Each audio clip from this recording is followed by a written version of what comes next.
आज 28 डिसेंबर गुरुपुष्यामृत योग. गुरुपुष्यामृत योग वर्षभरात फार कमी वेळा येतो. जेव्हा गुरुवारी पुष्य नक्षत्र असते तेव्हा गुरुपुष्यामृत योग तयार होतो. हा शुभ दिवस मानला जातो. या नक्षत्राला सर्व नक्षत्राचा राजा संबोधला आहे. या नक्षत्राचा स्वामी गुरु आहे. या दिवशी कुठलेही काम केल्यास यश प्राप्त होते. नेहमीच अपयशी होणारा व्यक्ती असेल तर काही उपाय करून गुरुपुष्यामृत योगात अडचण दूर करू शकतो. गुरुपुष्यामृत योग हा पूजा, अर्चना, मंत्र सिद्धी, तंत्रसिद्धी, यंत्रसिद्धी, साधना व संकल्प याकरता उत्तम व यश देणारा आहे.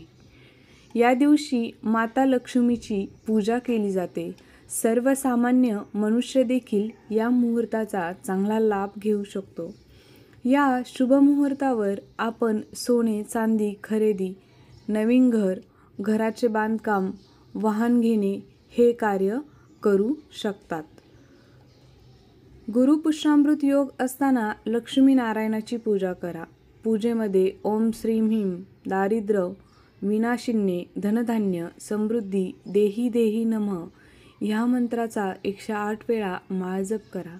यामुळे महालक्ष्मी आपल्यावर प्रसन्न होते आणि आर्थिक संबंधित समस्या दूर होतात.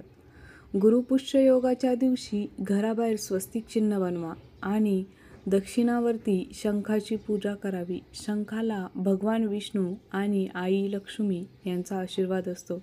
त्यामुळे रखडलेले किंवा अडकलेले आर्थिक व्यवहार पार पडतात असे सांगितले जाते.